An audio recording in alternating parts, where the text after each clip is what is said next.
Oi, pessoal, tudo bom?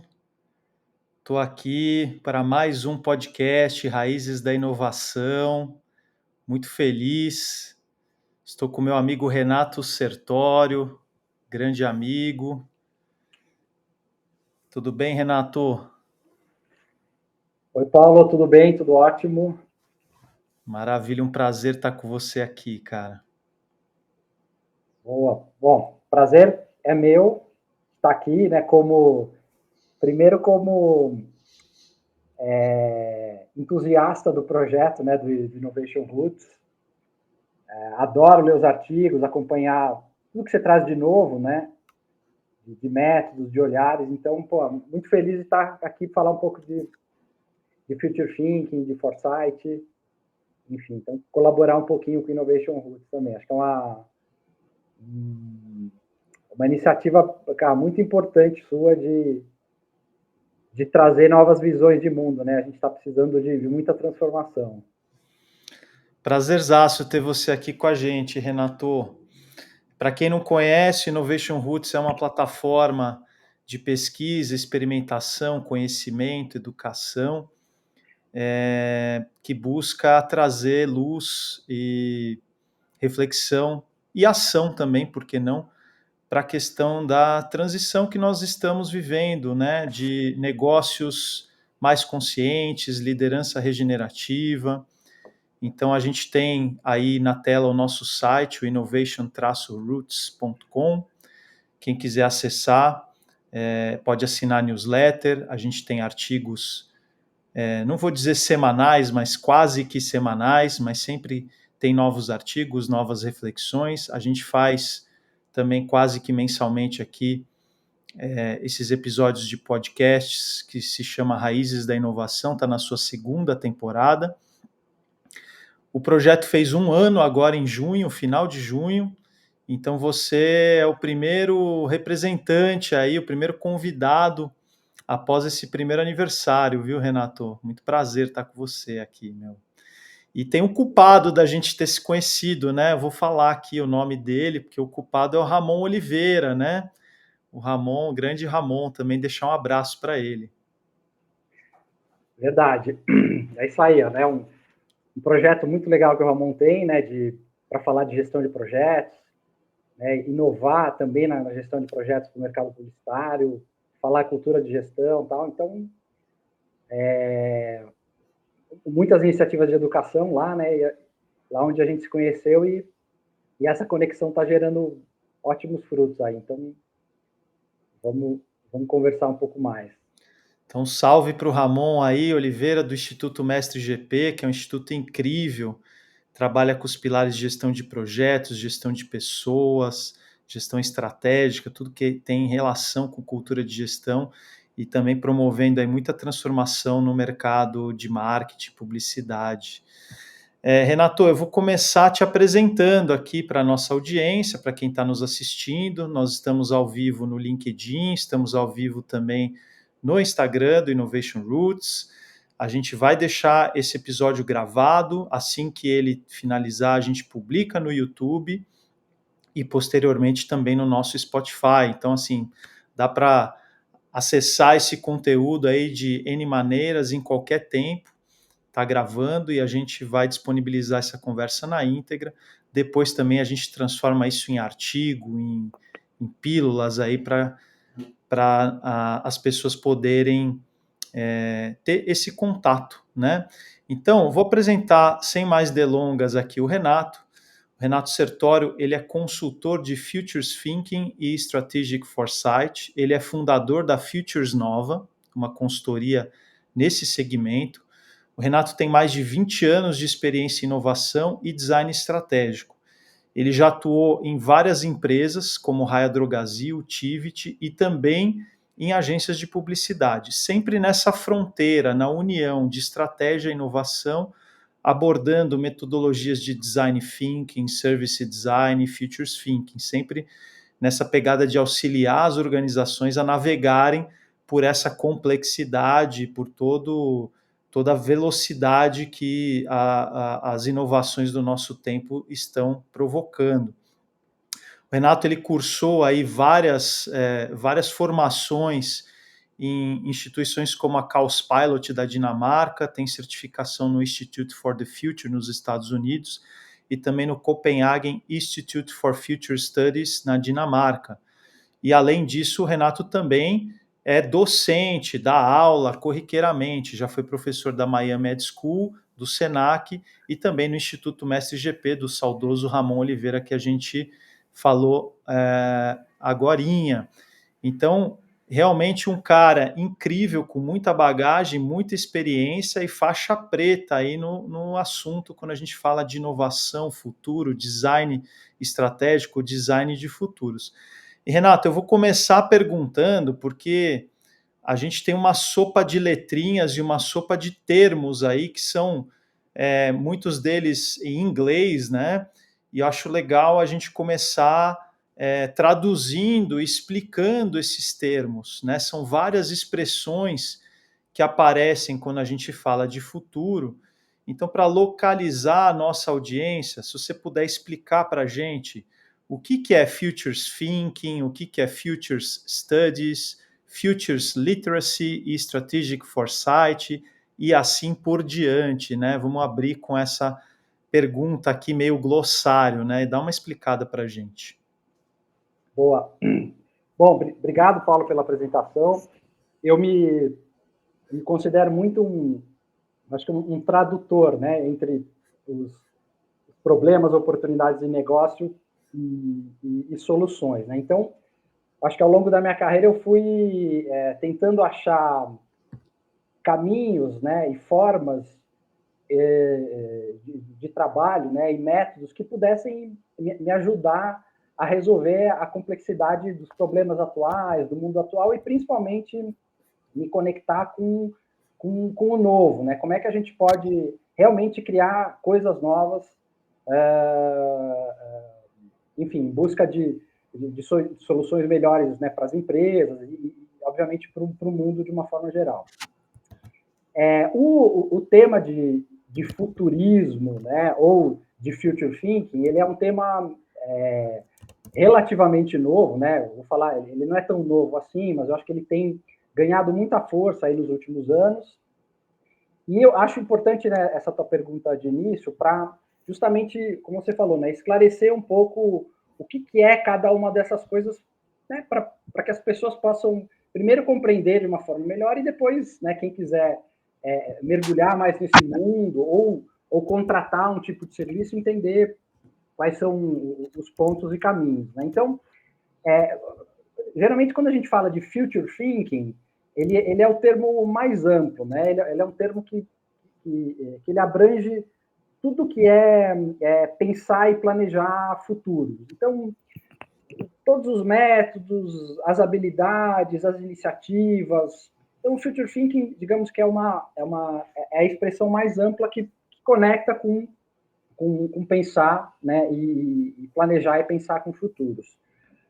O Future Studies, na verdade, digamos que é a raiz de tudo isso, que são os estudos futuros, né, que é uma disciplina acadêmica, né, com pesquisa que já existe há muitos anos, né, então já é um tema muito pesquisado, muito embasado, com muitos pesquisadores espalhados aí pelo mundo todo, né, com grandes institutos, né, como o Institute for the Future, que fica na Califórnia, em Palo Alto, né, o Copenhagen Institute for Future Studies, que fica na Dinamarca, né, como dois exemplos.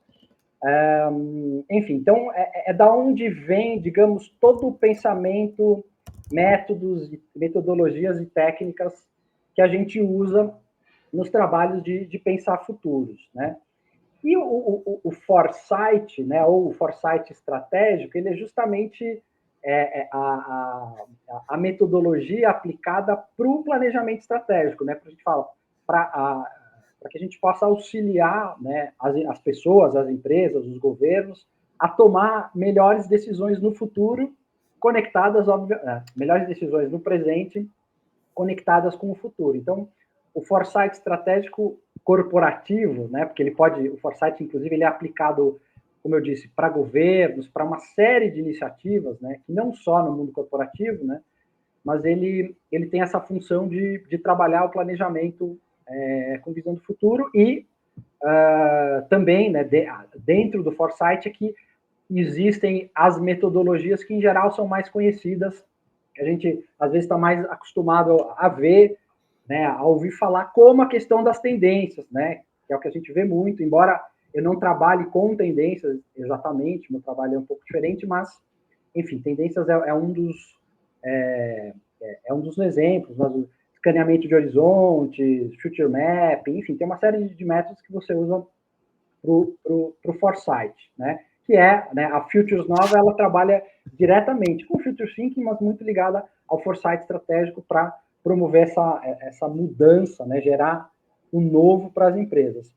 E o Futures Literacy, ou letramento em futuros, é justamente essa capacidade de compreender esses conceitos, métodos e habilidades, né? Esse letramento, né, em toda, digamos que, em todo esse conhecimento, nessa base de conhecimento em relação a futuros, né? De novo, habilidades e métodos. E o letramento de futuros, eu acho que é um caminho muito importante também para as empresas, né? As empresas precisam estar mais letradas em pensar futuros, em pensar antecipação, pensamento sistêmico, esse tipo de coisa que a gente vai falar um pouco. E as lideranças também, né? Eu acho que é um novo caminho, né? Uma nova base aí de skills e de habilidades são importantes para as lideranças, né? A gente tem uma frase aqui do Thiago Matos que ele fala da liderança futurista, né? Então, acho que a gente vai começar essa transformação para trazer essa habilidade para as pessoas e para as empresas também. Então, é um pouco desse conceito. O design de futuros, às vezes, quando a gente chama, ele está também, acho que, mais ligado ao trabalho de foresight, digamos assim, né? Mas ele tem outras, talvez algumas coisas um pouco diferentes, bebe de uma fonte de outros tipos de design, enfim. Então, mas acho que é só para dar uma conceituada nesses termos iniciais. O Renato passou para a gente aqui, pessoal, um link super bacana. Se você quiser comentar, Renato, eu deixei o QR Code aqui na tela, vou deixar por um tempinho, para quem quiser também acessar, que é um link do World Economic Forum que fala sobre essas terminologias, né? Isso, bem lembrado, Paulo. Acho muito importante esse trabalho do Fórum Econômico Mundial, né? Existe dentro do Fórum Econômico Mundial, a Global Foresight Network, né? Que é uma rede também aí de pessoas de conhecimento que fala muito de foresight, né? Não só aplicado para o corporativo, mas para uma série de iniciativas. E eles criaram, né, esse glossário aí de terminologias. É muito legal acessar porque já dá para localizar, entender um pouquinho do que é cada coisa, né? Desde metodologias, mensuração, tem uma série de questões lá que são importantes.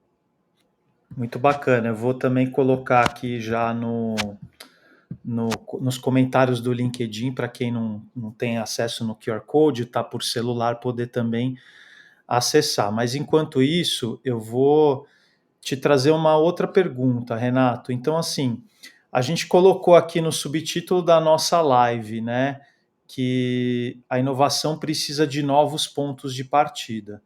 E também agregando a isso, a gente tem uma percepção de que futures thinking é ficar tentando adivinhar tendências de futuro, né?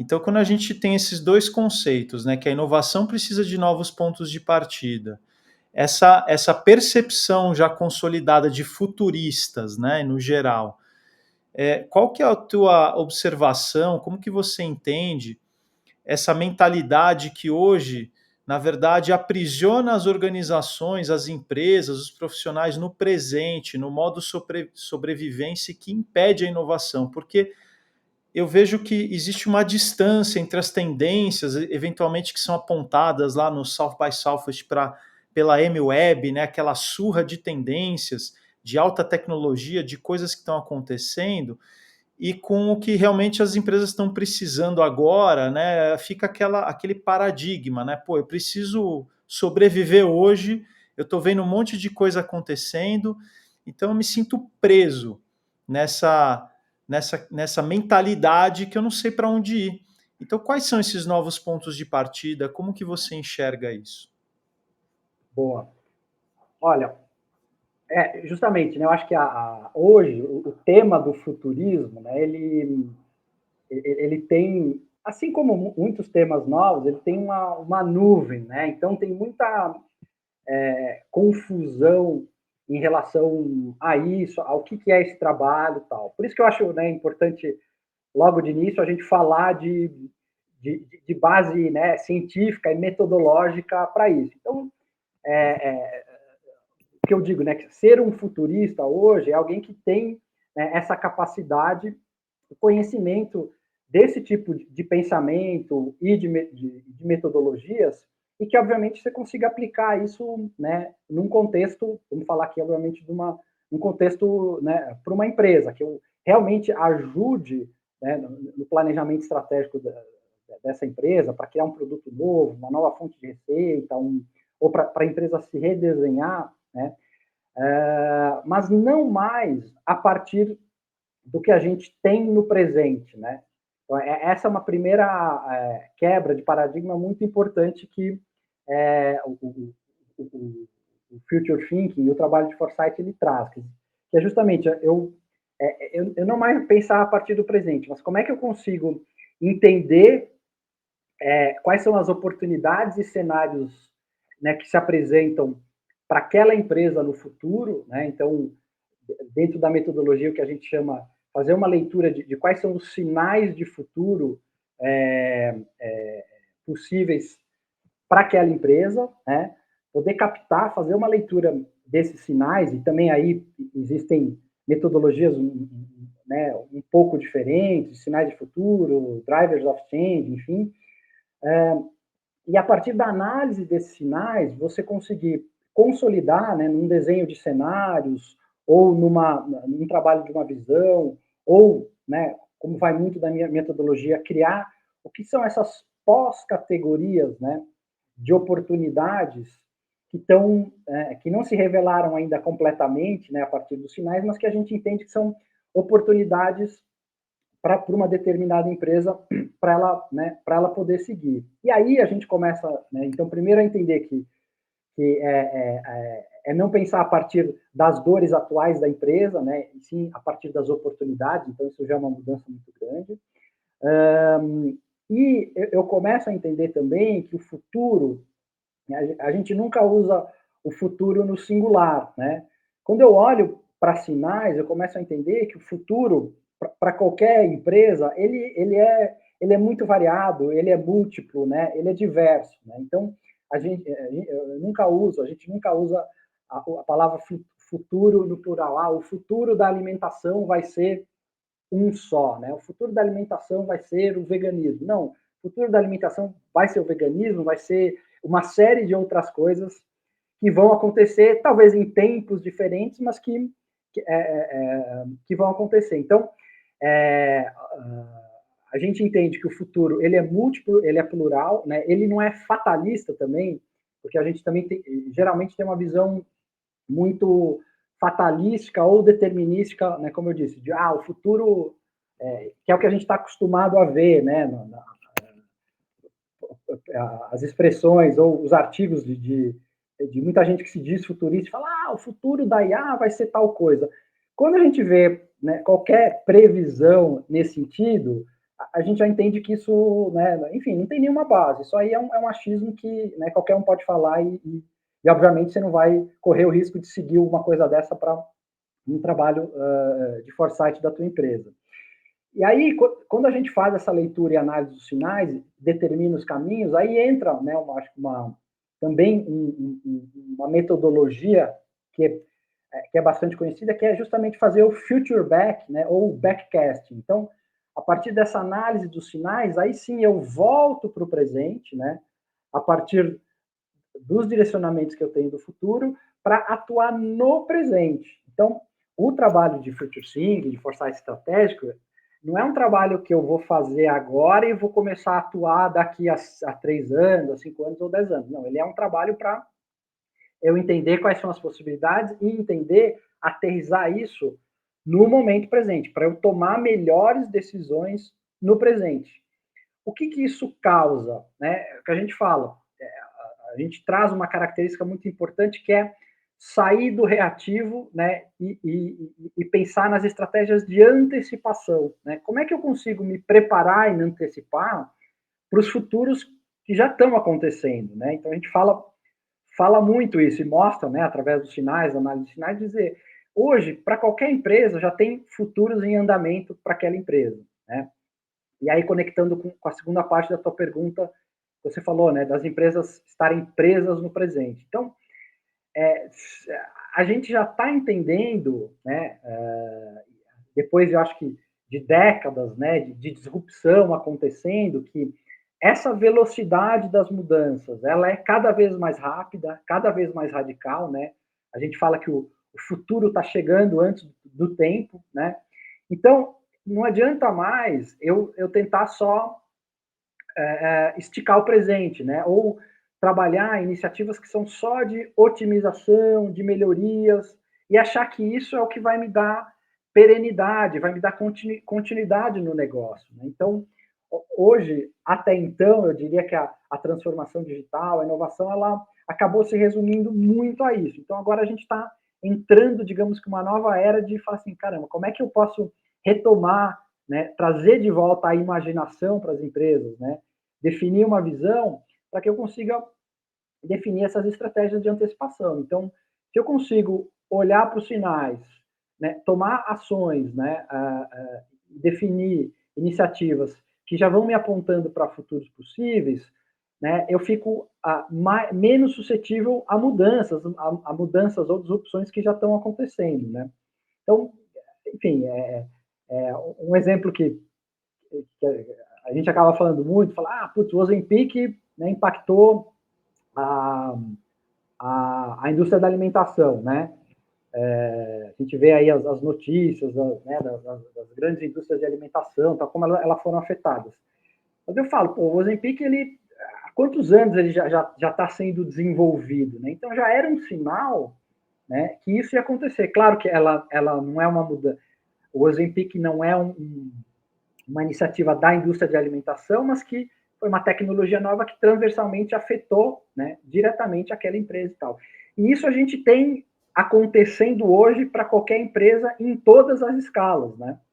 Então, o trabalho de foresight é justamente para a gente tirar, né, a empresa, fazer a empresa pensar a partir do futuro, né? Pensar o novo, fazer uma atuação no presente e quebrar esse último paradigma que não é fazer previsão. Né? A gente não faz previsão de futuro. O trabalho de foresight não é esse, mas é de identificar, de fazer uma leitura dos sinais, né, de futuros que ainda não estão totalmente revelados e que me aponta para caminhos, e aí eu posso direcionar para esses caminhos dos meus futuros desejáveis, né, ou dos meus futuros preferíveis. Né?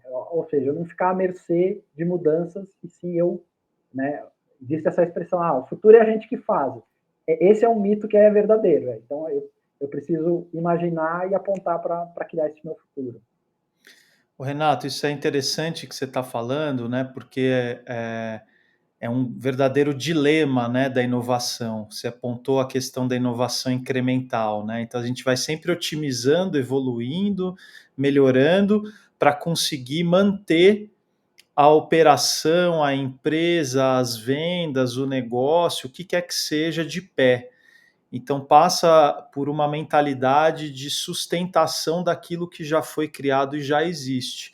E a gente tem nisso também, como você bem falou, a questão da visão, da cultura vigente sobre futurismo, que é uma cultura que se criou, eu acho que muita gente também se apropriou disso e se beneficiou com essa cultura de adivinhação de futuro, quais são as grandes tendências ou qual a grande tendência do mercado A, B ou C. A gente vive isso muito com a questão da inteligência artificial hoje, né? Gera até uma ansiedade, a gente vive bastante essa questão no nosso dia a dia, e eu acho que também a mídia, no geral, reverbera muito isso, porque isso dá bastante audiência, né? Essa narrativa de sucesso, de exponencial, de 3, 5 tendências, né, de você cravar algo, ela dá muita audiência também, mas isso prende de fato as empresas profissionais nesse dilema da inovação e esse pensamento que você chama de present future, né? Então eu fico sempre tentando adivinhar o que vai ser, eu fico sempre tentando acompanhar essa nova tendência, essa grande tendência, e nisso eu crio uma postura reativa. Por mais que eu tenha uma habilidade de adaptação, de criatividade, é uma forma de pensar sistematicamente diferente, né? Porque quando você fala de um pensamento future back, ou seja, eu exploro os sinais, eu vejo as possibilidades de futuros, eventualmente eu crio novos negócios e novas ramificações do meu negócio com relação àquilo que eu estou observando, que é uma coisa assim, do que pode vir a ser e não necessariamente do que vai ser, né? E aí sim eu tenho, talvez até conectando aqui com aquele conceito do cisne negro, né, do Nassim Taleb, que fala, pô, você não vai apostar todos os seus investimentos numa única estratégia. Então, quando você fala de estratégia de negócio, é a mesma coisa, né? Você não vai apostar tudo naquilo que está consolidado. Você tem que ter diversificação, sobretudo no século XXI. E mais do que isso, talvez estar aberto a, no longo prazo, matar uma coisa, né? Deixar de fazer algo que você fez e que prosperou durante muito tempo, mas que também às vezes não está fazendo mais sentido. Não está fazendo sentido porque não vai vingar em termos de negócio, ou até porque não está em linha com a questão do século XXI, em termos de sustentabilidade, em termos de ética, né? Muitos negócios foram criados em bases que hoje não fazem mais sentido,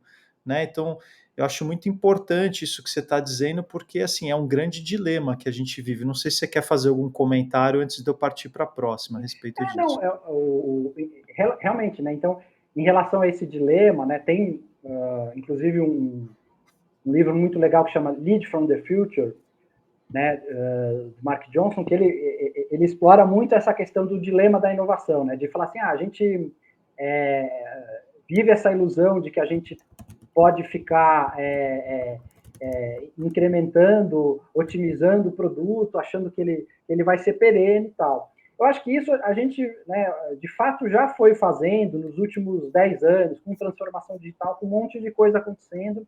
E a gente falava, né, muito disso, a empresa precisa criar o seu próprio concorrente e tal. Eu acho que até tiveram, para algumas empresas, iniciativas nesse sentido, mas isso não se concretizou. O que acabou acontecendo é que todo o sistema da empresa, né, eu vi até um comentário aqui, né, do Daniel falando, a operação matando a inovação. O que foi isso, né? Todo o sistema, as metas, o pensamento, o planejamento da empresa de pensar sempre no ano, né? É tudo, né, de uma forma muito imediata, né?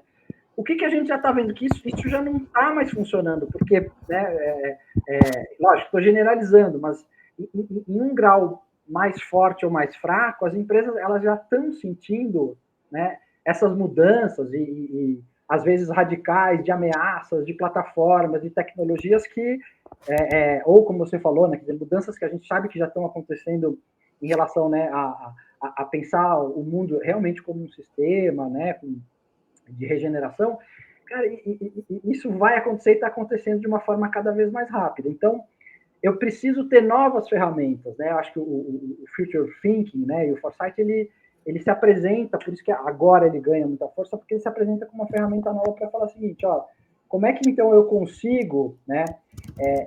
E a minha visão não é radical, mas é ser complementar, né? Das minhas iniciativas, por exemplo, de inovação, né? Tudo bem, eu posso ter iniciativas que vão, né, responder às minhas dores mais atuais, de uma otimização, de uma melhoria que eu possa, né, trabalhar.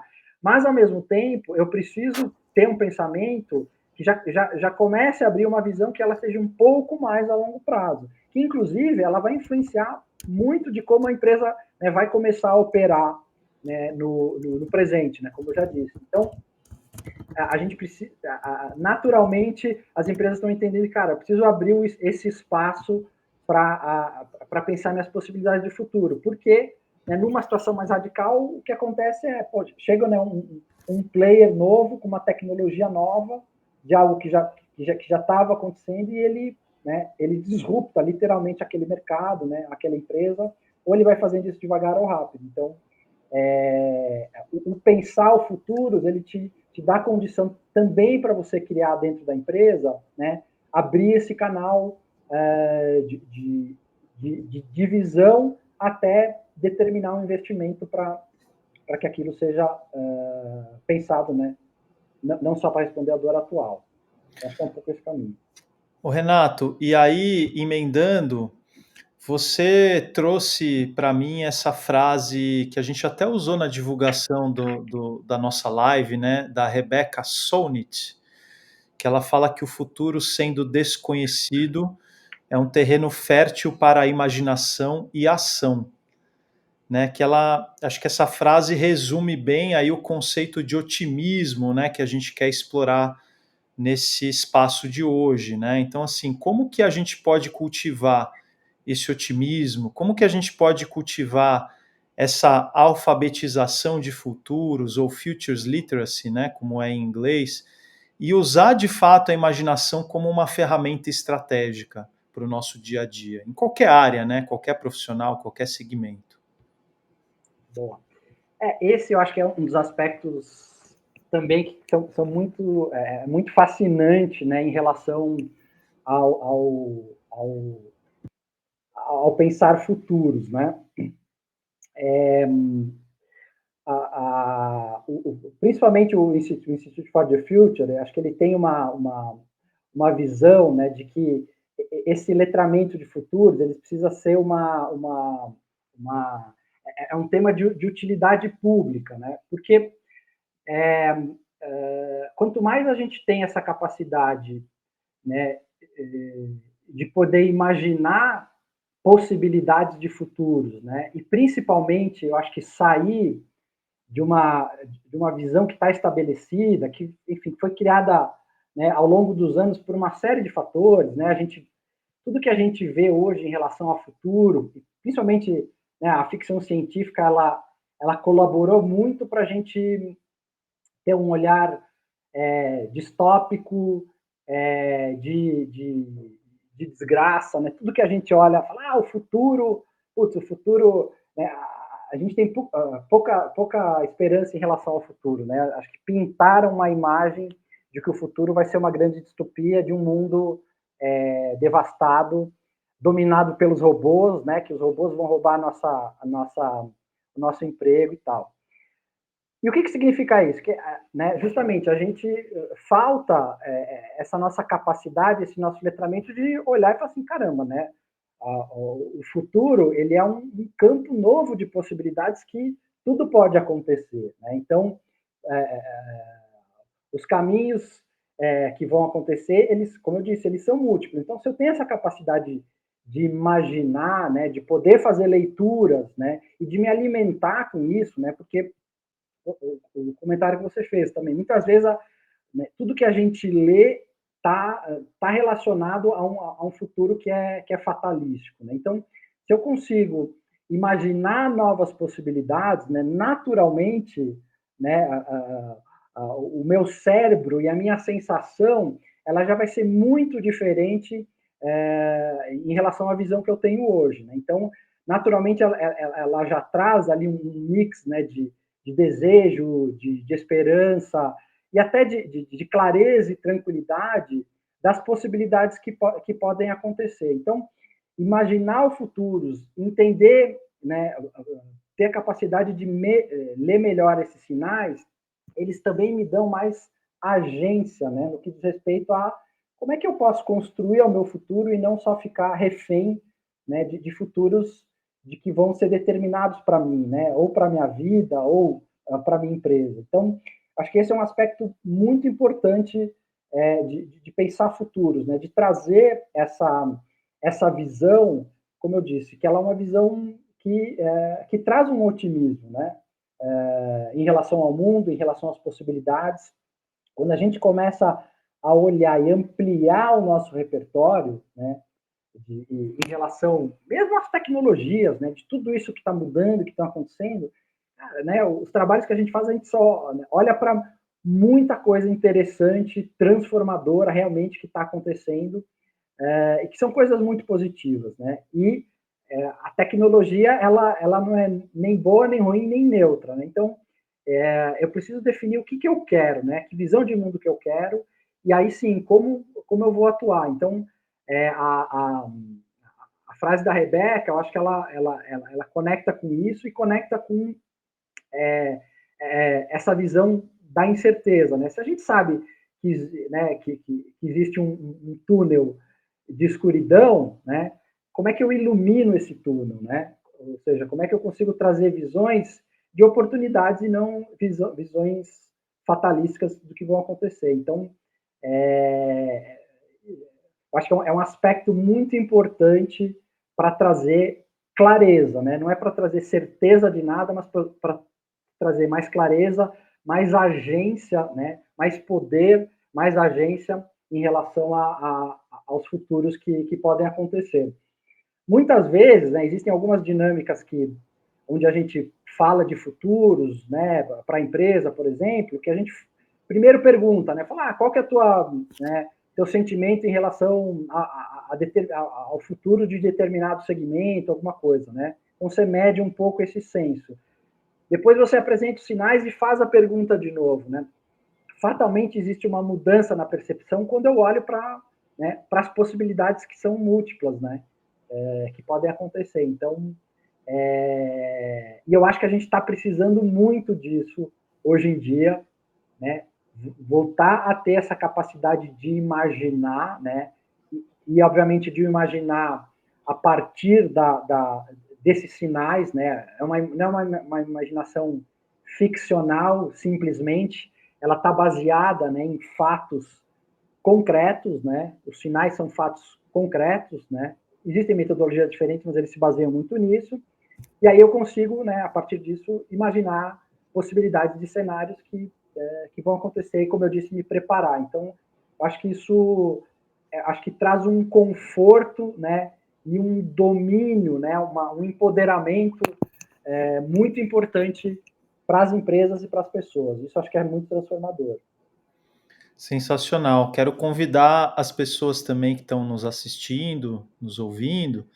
Quem tiver perguntas, pode colocar ali no chat, a gente vai trazendo aqui para a roda, tá? É...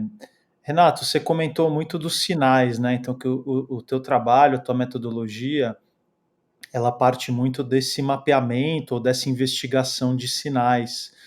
Se você puder, claro, de uma forma mais rasa, né, porque é um trabalho bastante aprofundado, né, mais introdutória, como que se dá essa questão da investigação desses sinais de futuro?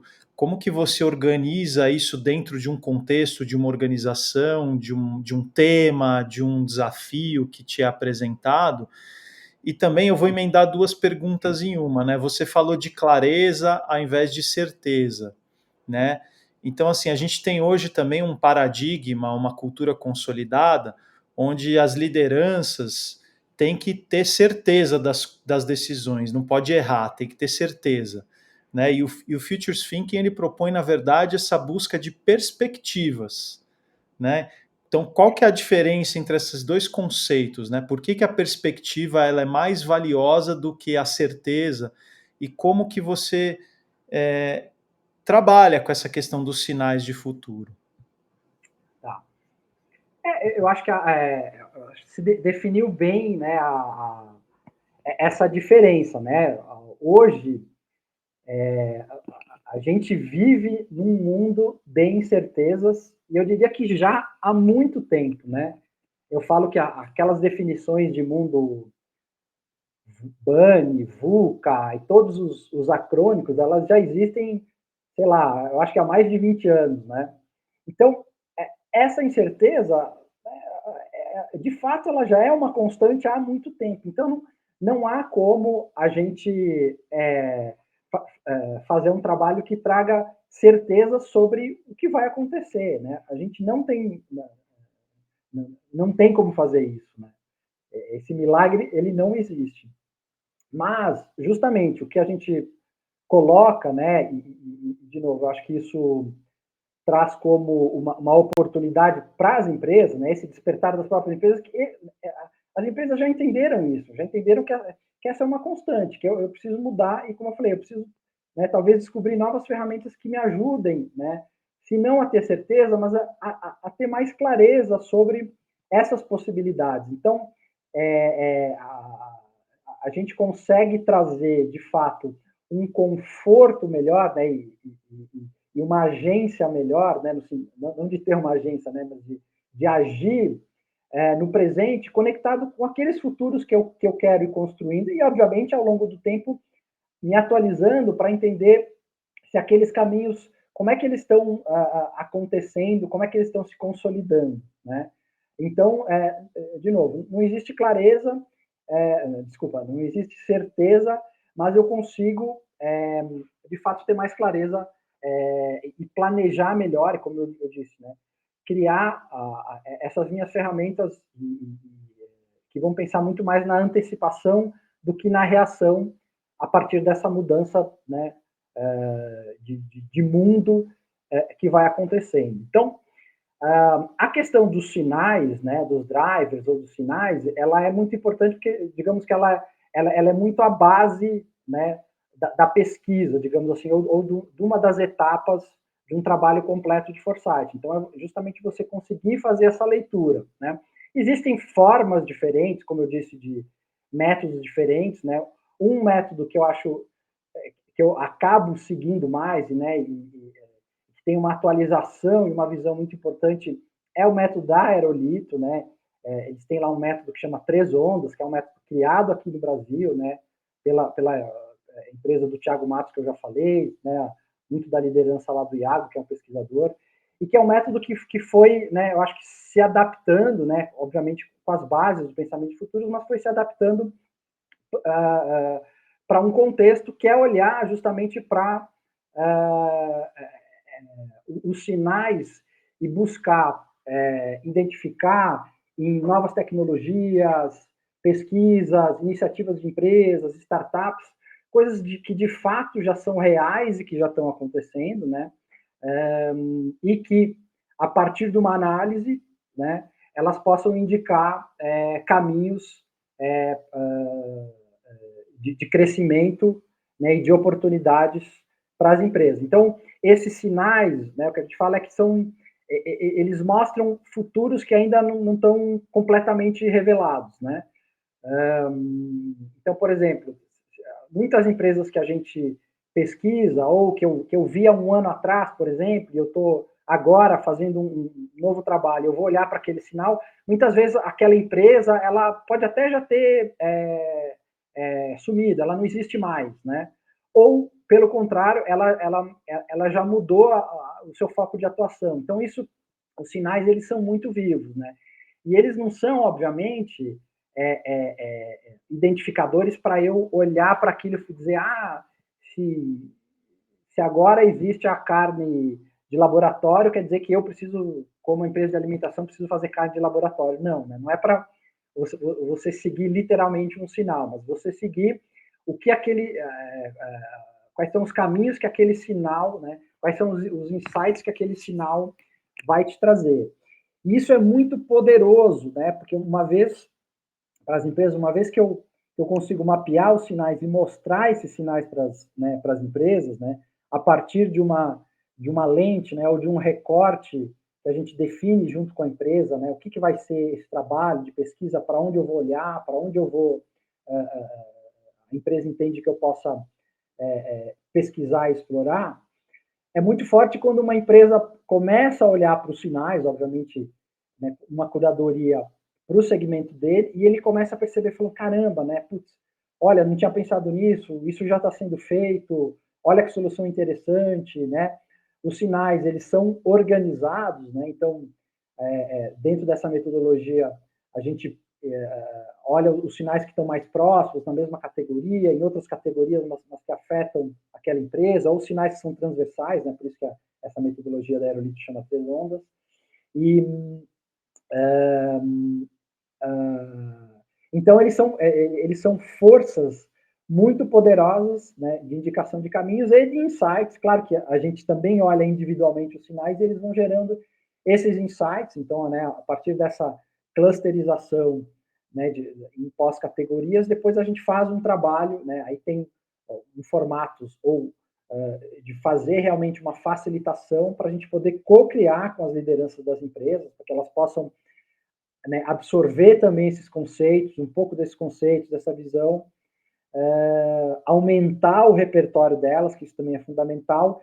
E uma vez, né, esse futuro imaginado, a gente não consegue mais desimaginar. Né? Então, uma vez o insight gerado, né, a cabeça expandida, automaticamente a gente está mudando, né, o nosso presente. Eu começo a olhar e falar assim, caramba, olha o que eu tenho de possibilidades, olha o que eu tenho de caminhos. E aí, obviamente, né, num trabalho completo, digamos assim, de foresight, a gente vai levando isso, né, vai mapeando, criando, né, os insights, oportunidades, até chegar num desenho de iniciativas e projetos. E depende muito do cliente. Às vezes a gente avança mais nesse sentido, às vezes o cliente pega, né, o que é fruto do trabalho e vai para a ação. Né? Então, geralmente eu trabalho com, né, com etapas de fazer o foresight, o insight e a ação, né? Que é uma forma de trabalhar muito parecida parecida não, determinada pelo Institute for the Future, né, que eles falam do Foresight, Insight e Action. Então, para justamente isso não ficar uma coisa etérea. Né? Então, tem muita exploração, né, muito trabalho de mudança mental, mas também é um trabalho que tem um aspecto pragmático de aterrissar isso e né, para que a empresa possa materializar esses futuros. Né? Aí é que está o grande valor. Eu deixei aqui na tela, já que você citou o Institute for the Future, para quem quiser se aprofundar também, vou Boa. deixar o link aqui para o pessoal poder depois fazer sua própria pesquisa. E Renato, eu vou fazer uma pergunta breve e depois eu vou trazer uma pergunta aqui do Roger Marques. Mas esse trabalho que você está explicando para a gente, ele não se prende a uma determinada área ou unidade de negócio, ou seja, ele pode ser aplicado para uma área de inovação altamente tecnológica, para uma área de negócios, ele pode ser aplicado para conceitos de sustentabilidade, regeneração, né? Você até tem módulos temáticos do teu trabalho, né? ESG, AI. Então explica um pouquinho também dessa amplitude, né? Porque acho que muitas vezes também as pessoas acham que isso design de futuros, foresight, futures thinking, ele está preso a uma determinada área, a um determinado segmento, né? Acho que isso é importante a gente trazer também.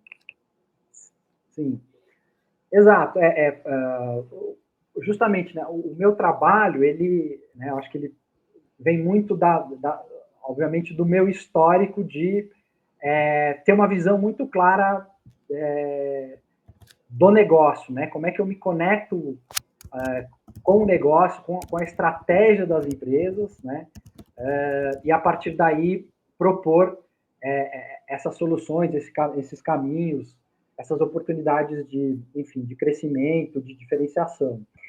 E geralmente quando a gente vai fazer um trabalho para uma empresa, por exemplo, a gente sempre eu vou fazer recorte, então, sei lá, se eu vou pegar um varejo, né, uma rede de varejo. Então, dentro de uma rede de varejo, existem uma série de áreas que possam ser pesquisadas, né? Então, desde de canais de distribuição, canais de venda, novas formas de venda, produto,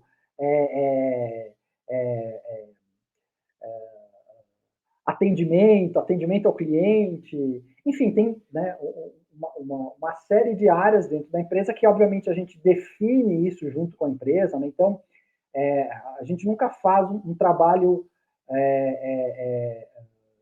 de pesquisa, de foresight, que ele seja totalmente amplo. Qual é o futuro de um segmento, por exemplo? Ou qual é o futuro, né, de uma empresa, né, sem que a gente determine quais são esses, né, esses interesses que a gente vai colocar foco. Por quê? Porque, né, obviamente, um trabalho de pesquisa de sinais, ele é um trabalho de alto volume, né? A gente precisa olhar para muita coisa, em bases que sejam também muito diversas, né? Olhares diferentes para entender esses sinais de tecnologias de fontes diferentes, né? Então, eu posso olhar, sim, para algo que é uma tecnologia programável que nasce no Vale do Silício, mas eu vou olhar também para uma tecnologia de científica que está nascendo lá na África ou na China, ou posso olhar para uma tecnologia ancestral também, né? A gente decolonizar os olhares para buscar novas possibilidades ou novas fontes que apontem para caminhos futuros. Então, esse trabalho ele é muito amplo. Então, eu sempre preciso dar um direcionamento para que eu consiga justamente ajudar, né, a empresa a apontar para um futuro e explorar essas oportunidades. Eu acho que é isso, né? A tua pergunta Sim, foi nessa linha, né? sim. Eu vou trazer a pergunta do Roger aqui, o Roger Marques, ele fala que hoje a gente tem uma liderança que fica menos tempo nas empresas, né? Ele trouxe até aqui que o CEO, por exemplo, fica de 4 a 5 anos em média. A gente vê bastante pesquisa sobre isso, né? CMOs de 3 anos, né? Então ele pergunta assim, né? Quanto tempo para frente esses exercícios olham, né? Como equilibrar e conseguir o engajamento das empresas, visto esse período curto, né, que as lideranças passam nas empresas, e qual o prazo médio para realização de valor? Aqui o valor eu estou subentendendo que é assim a gente uma percepção de valor diante desses estudos e aquilo que a empresa pode de fato realizar de valor através dessa metodologia, né? Tá. Eu vou começar pelo tempo, né? Obviamente que quando a gente faz um mapeamento de sinais, eu vou olhar eu também categorizo esses sinais, né? E aí existem várias formas de categorizar, mas eu posso olhar para sinais que ainda eles são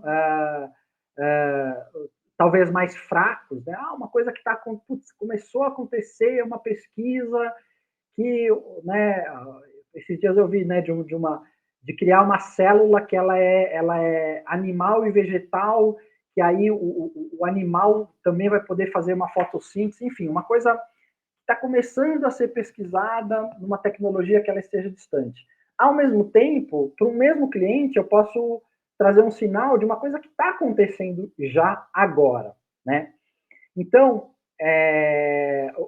onde está o valor do método, né? De novo, é eu pensar a partir de futuros, de coisas que a gente entende né, que são futuros possíveis, plausíveis, de acontecer, né? Claro que quando eles vão acontecer, essa timeline ela é muito grande, mas como eu disse, eu posso olhar para coisas que são mais distantes e para coisas que são agora. E a ação, de qualquer forma, né, como eu já comentei também, ela é no presente, né? É mudando o meu presente que eu vou construir o meu futuro. Então, mesmo para um CMO que vai ficar só 3 anos, ou qualquer, né? Obviamente que eu começo a colher frutos desse meu trabalho, eu diria que imediatamente, né? Porque eu já estou mudando, né? Fazendo mudanças na minha tomada de decisão, no meu planejamento, na definição dos meus projetos, no desenho do meu ecossistema, ou se eu quero escolher as startups que eu vou acelerar, ou que vão me conectar e tal, já imediatamente. Então, né, isso, apesar de a gente falar de futuros, a ação é no presente. Claro, né, todas essas, a gente vive num mundo que o imediatismo ele vai moldando tudo, né, todo o formato, né, as metas elas são anuais, os planejamentos anuais, né, no sentido de ser tudo imediatista. O que, né, de novo, o que a gente já está entendendo, né? Que o mundo ele já está se moldando para uma visão que a gente precisa, né, olhar um pouco mais para o longo prazo, né? O quanto isso está difundido, né, nas empresas, talvez pouco ainda, mas esse despertar ele já está acontecendo porque esse mesmo formato de imediatismo ele já não está mais respondendo, né? Então, para mim isso é um fato, né? E eu acho que a gente está, né, eu falo, a gente está a favor do vento, né? Quanto mais eu consigo ter uma visão de longo prazo, melhor eu consigo trabalhar, né, o meu presente. E aí ele perguntou também o prazo médio, né, para um trabalho. Na verdade, eu entendi da pergunta dele essa realização de valor, né? Ou seja, percepção, realização de valor. Mas eu entendo que é o que você falou, né? O valor imediato, porque eu mudo a minha forma, né, de agir, de montar estratégias, né? Ao passo que eu consigo enxergar novos caminhos, novas possibilidades, né? De fato, o valor é imediato, como você bem trouxe, né? Não sei, aí, Roger, se você também quiser complementar a pergunta, fica à vontade aí no chat. Infelizmente, a gente não tem uma dinâmica de botar você aqui ao vivo, mas fica super à vontade também, tá? Deixa eu só fazer um complemento, Paulo, que é importante também, que eu não. Eu acho que isso é muito variado nas empresas, tá? E o que eu sinto já hoje em dia, né, de muitas conversas, claro, esse imediatismo tem, mas existe também já esse senso de urgência em relação a poder, né, realmente olhar para coisas que são novas. Por quê? Porque né, as ameaças, né, eu não gosto de usar esses termos muito Alarmistas? radicais, alarmistas, mas isso é uma realidade também para as empresas. Né? A gente está perdendo receita, a gente está perdendo market share, putz, a gente tem, né, os novos players, tem, né, uma startup que já está trazendo uma coisa que já é diferente. Então, isso já está acontecendo e, né, isso também é muito comum, né, a gente ouvir falar assim, né, mesmo dos CEOs, ele fala, cara, daqui 5, 10 anos minha empresa já não vai mais existir. Né? Então, ao mesmo tempo que existe o imediatismo, essa necessidade, que já era uma necessidade que ela estava velada, ela cada vez mais ela está emergindo, né? Então, por isso que muita gente ou empresas, elas já estão comprando um trabalho, né? Ou buscando um trabalho justamente para sair já de uma situação que ela já está enfrentando prática de falar assim, cara, se eu não criar, né, um negócio adjacente, uma fonte nova de receita, eu não, eu não consigo mais sobreviver. Eu já tenho uma ameaça né, que já está, que ela é muito evidente. Então, no fim, né, isso acaba sendo o maior motivador, né? De falar assim, cara, a gente precisa porque isso já é real. E isso, de novo, em toda reunião eu escuto. Às vezes eu escuto que, né, o imediatismo eu preciso de uma coisa, né, para o já, eu tenho um problema de agora, mas sempre vem acompanhado de um fator externo que vai ser determinante para a empresa. Ô Renato, olhando para o Brasil, vamos né, traz alguns causos aí para a gente do que você tem investigado, né? Você fica investigando sinais o tempo inteiro, né? Então, olhando aqui para o nosso cenário brasileiro, tem algo que você queira destacar, que você tem observado setores de inovação, sustentabilidade, economia criativa, ou qualquer outro setor que você possa compartilhar com a gente aí? Sim.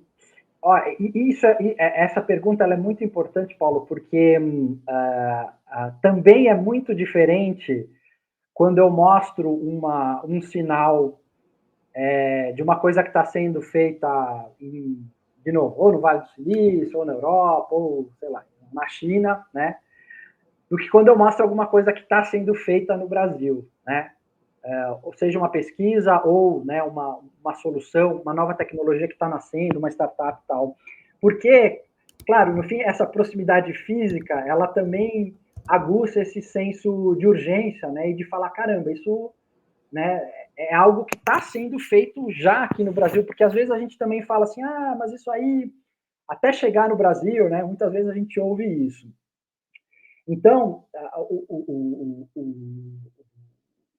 o que eu posso dizer, né,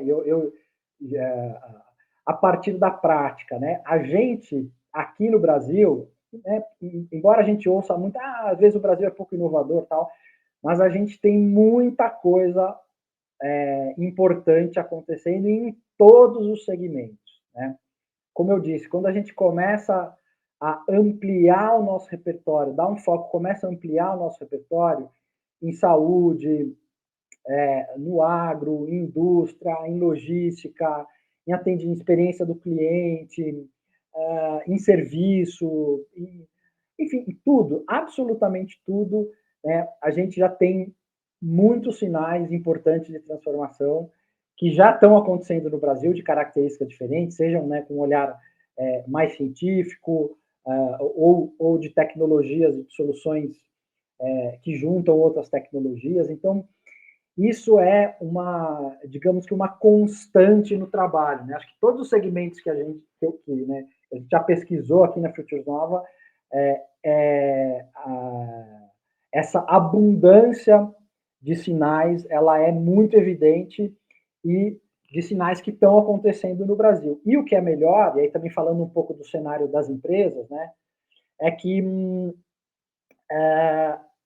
a gente consegue, né, a partir do mapeamento de sinais, trazer essa novidade, porque as empresas, né, também estou generalizando, embora elas tenham suas áreas de inovação, muitas vezes, tem gente que está olhando um pouco mais para fora, ela nunca, ela tem um repertório amplo, né, ela não consegue saber tudo o que está acontecendo. Então, quando a gente coloca foco para isso, de novo, já é uma transformação muito grande para ela entender que, caramba, olha o quanto de coisa está acontecendo, e às vezes, muitas coisas que um concorrente direto dela já está fazendo que ela ainda não sabe, e que a gente também mapeia isso, né? Olhar e falar assim, olha aqui, ó, teu concorrente, olha o que ele já está olhando, o que ele já está fazendo, o que ele já está testando, como uma possibilidade, né, de um futuro que pode acontecer. Então, é isso. É claro que a gente sempre teve essa tônica, né, das inovações nascerem antes em outros mercados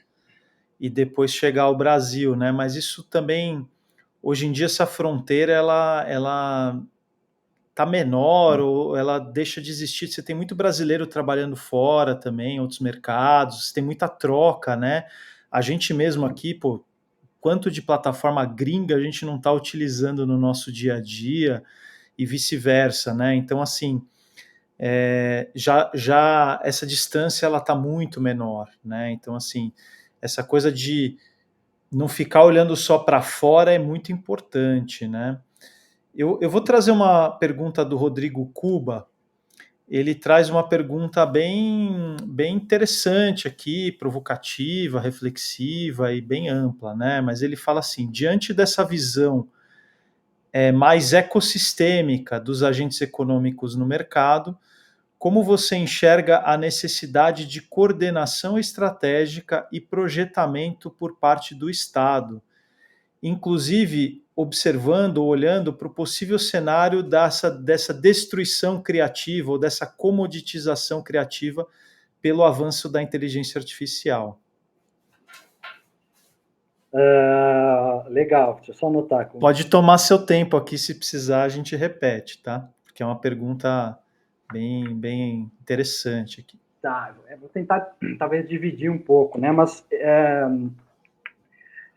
eu acho que a visão sistêmica, né, e ecossistêmica, ela é fundamental. Acho que faz parte das novas habilidades, obviamente, de pensar futuros, né? E não só de pensar futuros. Acho que, né, o pensamento sistêmico é algo que tem que estar inerente ao nosso pensamento, né? Entender que tudo está conectado, como funcionam esses sistemas, como eles se alimentam, eles se comportam, né? E, obviamente, a complexidade, né, que eles apresentam. Eu acho que o pensamentos futuros, eu acho que ele traz, né, uma através dos seus métodos, também é uma grande ferramenta importante para a gente poder é, justamente olhar para esses temas, né? E através de iniciativas que não são só corporativas, né, das empresas, mas também dos governos, né, do pensar o ambiente, as cidades, a educação, né, e assim por diante, você também conseguir trazer uma visão do pensar futuros para começar a mudar, né, as características do nosso presente e para onde vai, né? Que futuros a gente quer para a nossa sociedade, para a nossa educação, né? Para o nosso meio ambiente. Então, acho que o pensar futuro se conecta muito e, digo mais, né? Eu acho que os estudos futuros, eu acho que eles nasceram e já têm, né, uma maturidade talvez até maior em pensar governos do que pensar empresas, tá? Então acho que né, existe uma linha de atuação muito forte, muito importante. Eu sei que, né, muitos países têm, né, as suas áreas de foresight dentro dos governos, né, às vezes para os estados ou para as cidades, mas isso enfim, acho que é um caminho muito amplo, e mesmo na educação também, né? O Future Thinking, ele cada vez mais está sendo pensado para os currículos escolares, né? Para as crianças voltarem a ter essa capacidade do imaginar, né? Poder imaginar, de pensar que futuros ela quer e poder, como eu já disse, né, ter mais agência sobre esses futuros. E eu acho que a questão da inteligência artificial, né, né, como um agente, eu acho que essa visão de limitação criativa, né, de novo, eu acho que é muito cedo para a gente falar disso, né? Mesmo as pesquisas, eu vejo que muita pesquisa, inclusive, às vezes é mal interpretada sobre, né, o que a IA vai nos trazer, o que não vai. Então, o que eu acho que a visão que a gente tem que ter, né, por hora, é, justamente ter essa capacidade de fazer escolhas, né, de que inteligência artificial, né, eu quero, né, como é que eu quero que a inteligência artificial, que futuro eu quero ter junto com a inteligência artificial. Os futuros são muito variados e muito positivos. Tem muita coisa importante, né, para acontecer que vai, né, expandir a nossa capacidade criativa e não limitar, né? Então, eu acho que é nisso que a gente tem que pensar, né? Óbvio que isso, ter agência sobre isso, são caminhos que a gente tem que ir descobrindo, né? Como é que eu vou fazendo isso? Mas a gente já viveu, né? Acho que uma fase da internet que ela tinha uma promessa de democratização que ela não aconteceu, né? 100% como a gente queria. Eu acho que essas mudanças elas vão ser inerentes, mas a gente tem escolha sim sobre né, precisa começar a moldar essas escolhas sobre que tipo de tecnologia de uso da inteligência artificial a gente quer ter para a nossa vida, para as nossas empresas e assim por diante. Eu acho que você tocou num ponto muito interessante, né? Voltando no Futures Literacy, né? Na alfabetização de futuros, a gente conseguir trazer isso desde cedo, né? Dentro da educação primária, fundamental, as crianças sabem imaginar e nos dão aula sobre isso, mas a gente conseguir cultivar isso de fato como uma habilidade, porque isso é que vai ajudar a gente, né, fazer toda essa coordenação, essa articulação e não usar as coisas ou para só performance, curto prazo, só para escala né, e muito mais de uma forma criativa, inventiva. A gente está entrando a gente já entrou nos acréscimos aqui, né? Mas o papo é sempre gostoso, a gente poderia ficar muito mais. Eu vou trazer, antes da derradeira, né, dessa pergunta final, vou trazer alguns comentários muito legais que surgiram aqui. No Instagram, o Fernando Savini, ele trouxe que voltou da Europa após morar lá por 3 anos e meio, voltou agora da Europa, e que o Brasil bota eles no bolso, estamos muito à frente. Essa sensação que o Fernando traz sobre, acho que esse contexto de inovação, de sinais de futuro, né? Eu tive uma percepção muito parecida, mas voltada ao mercado de marketing, publicidade, quando eu tive também algumas vezes na Europa, de que o mercado brasileiro ele é bem avançado nesse sentido, né? Então, assim, acho que também a gente, como você falou, decolonizar um pouco os pensamentos e tirar essa síndrome de que o que vem da Europa, o que vem dos Estados Unidos ou qualquer outro lugar é melhor, né, ou pior. Acho que a gente tem realmente muita coisa interessante e vale investigar, né, o local, o ancestral, como você aqui colocou. E nessa linha, o Roger trouxe também, nessa questão dos sinais locais, né, que é importante a gente entender os sinais à luz da realidade local. Ele traz, por exemplo, o case de eletrificação da frota, né, dos automóveis e tal. Porque, por exemplo, você tem no Brasil um contexto onde o biocombustível ele se mostra, né, tem alguns estudos, eu até acompanho isso, às vezes mais factível do que necessariamente um carro elétrico. Então, essa narrativa de que o carro elétrico ele é mais ou menos sustentável, depende da matriz energética da região, depende se ela tem também acesso ou não a biocombustível, e aí entram fatores sociais também, porque aí entra uma série de aspectos, né? Então, assim, a gente olhar localmente e com esse olhar de perspectiva é muito importante. E por fim, um último comentário super interessante também do meu amigo, do meu parceiro Daniel Spaces. Saudades de você, meu amigo. Ele fala que tem ainda uma mudança de paradigma muito importante nas empresas, né? Que por conta de uma pressão para que as inovações deem retorno financeiro no curtíssimo prazo, faz com que os profissionais trabalhem muito nas inovações incrementais e pouco nas inovações com potencial disruptivo e de longo prazo, ou seja, aquele dilema da inovação, de fato, que a gente comentou lá no início e que nos prende, né? Então, eu queria agradecer muito a todo mundo aí que participou, que está colaborando, porque realmente a conversa é muito rica. E aí, Renato, eu vou te fazer uma última pergunta, né? É, eu vou juntar duas em uma aqui que estava no nosso cardápio, né? Primeiro, por onde começar? Quem quer começar a praticar Futures Thinking? A gente já falou aqui que é para profissionais de qualquer área, de qualquer segmento, mas por onde começar, né? Quais são os primeiros passos para que uma pessoa, organização possa começar a entrar nesse terreno e construir esse futuro desejado? Claro, começa contratando o Renato e a Futures Nova, tanto para parte de formação, educação, quanto consultoria, mas assim, para quem quer começar a estudar e entrar nesse aspecto. E outra, e emendando aí uma parte B dessa pergunta, qual que é a sua mensagem final aí de pensar e agir com otimismo para a gente encerrar a nossa conversa? Boa, vamos lá.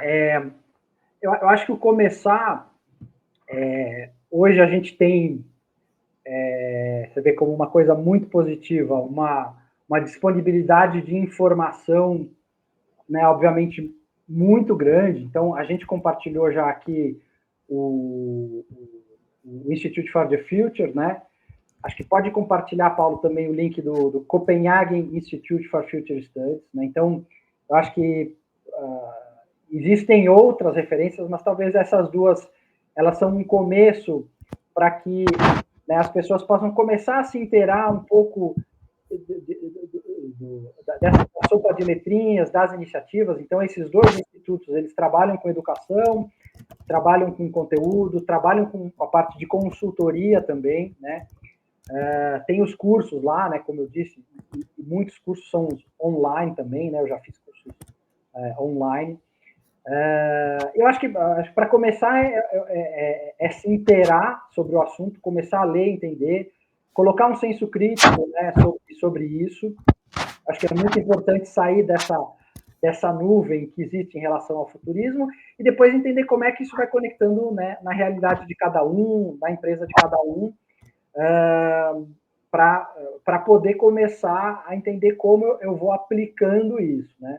Claro que eu acho que você, a partir de um curso, você já consegue aplicar, mas eu acho que tem que ir mesclando, né? Estudar um pouco, praticar um pouco, estudar um pouco, praticar um pouco. No meu trabalho de consultoria, a gente também tem produtos para diversos momentos da empresa. A empresa ela quer gerar um awareness sobre isso, ela quer entender um pouquinho melhor do contexto de fazer um exercício, ela quer já, né, fazer um trabalho de criação de um portfólio de futuros. Então, tem o pequeno, médio e grande, que também é um caminho, né, muitas vezes, para uma empresa que ela quer começar, né, a experimentar o tema, entender como o tema reverbera e como o tema vai ajudando para, né, depois, de fato, ter um trabalho, digamos, completo de foresight. Então, acho que esse é o caminho, né? Ir começando aos poucos, entendendo e estudando, praticando. E, obviamente, captando o valor disso, né? Que eu acho que isso é uma parte fundamental, né, de qualquer trabalho, como é que eu vou capturando o valor. Eu acho que a mensagem final, ela tem muito a ver, acho que com o otimismo, né, com essa capacidade que eu acho que existe um outro mundo que já está acontecendo, que ele de transformações que são muito positivas, que pensam nas pessoas, né, pensam na nossa vida, no nosso ambiente, pensam na sociedade, né, em equalizar comportamentos, enfim, em todas as mazelas que a gente vive hoje, né, elas não são determinadas para o nosso futuro. Então, eu acho que a mensagem é a gente poder olhar para essa nossa capacidade, né, despertar essa capacidade de imaginar, de ter visões novas sobre o que a gente está fazendo, de direcionamento das nossas vidas, para a gente construir os futuros que a gente quer, né? Eu acho que ninguém em sã consciência quer construir um futuro negativo, né, em nenhum sentido. Então, está na nossa mão em a gente poder olhar para essas nossas ferramentas, estar aberto para essas novas possibilidades, e o primeiro contato com isso já vai começar a trazer transformações na nossa cabeça, no nosso coração, que vão ser importantes para a gente determinar, enfim, construir esse novo mundo que a gente quer. Então, essa é a mensagem final, né? Olhem para o futuro, imaginem futuros possíveis, positivos, que a gente vai caminhar nesse sentido. Sensacional, Renato. Eu vou deixar um salve aqui para as pessoas que apareceram no chat. O grande Iago está por aqui, o Daniel Spaces, que eu já falei, o Roger Marques, que também participou com a gente, a Mariana Braioio, muito querida também, super fera aí na Web3 e nessa parte também. Tem um trabalho lindo de pesquisa de arte também, de história da arte e criptoarte, a Ana Laura Mello, o Túlio, grande amigo Túlio Tavanielli, a Márcia Colos, a Laila Machado, o Rodrigo Cuba, quem mais estava aqui? O Raul Orfão, pô, o Raul foi meu professor na faculdade, na SPM, grande Raul, a gente tá de marcar um café, mas a gente, pô, que legal, o Raul apareceu aqui, e também a Naurides Camargo, muito bacana. Renato, feliz demais. Se prepara aí que eu vou te convidar mais vezes para a gente falar, para a gente trocar. Maravilhoso. Ó, Ricardo Arruda apareceu aqui também. Ao Fernando que estava aqui no Instagram. Então, gente, um bate-papo riquíssimo. Vai ficar gravado aqui nesse mesmo link que vocês assistiram pelo LinkedIn. Vamos subir também no YouTube, o YouTube Raízes da Inovação. Se você entrar aqui no nosso site, innovation-roots.com, ou se você entrar no Instagram, Innovation-Roots, também tem o link para o nosso podcast no YouTube, vai ficar gravado lá, a gente vai divulgar. Vou colocar o link do YouTube também aqui nos comentários dessa live. Então todo mundo vai poder assistir, quem perdeu também vai poder assistir. Renatão, um grande abraço, um excelente dia para você e obrigado aí por toda a troca. Obrigado você, Paulo. Obrigado por todos os comentários aqui, eu também estou agora lendo com mais calma. Muito obrigado, né, pela colaboração de todos e, pô, é uma satisfação muito grande poder compartilhar com todo mundo e, enfim, a gente criar aí essa comunidade de transformação, né, alinhar pensamentos e influenciando positivamente né, uns aos outros, assim que a gente vai continuar aí a nossa visão de mundo. Então, brigadão e até mais. Quem quiser entrar em contato comigo, sei lá, pelo LinkedIn, pode ser um caminho, eu respondo bastante lá. Renato Sertório, continuar a conversa, ou tirar mais alguma dúvida, estou à disposição. Obrigado. Valeu, gente. Um abraço.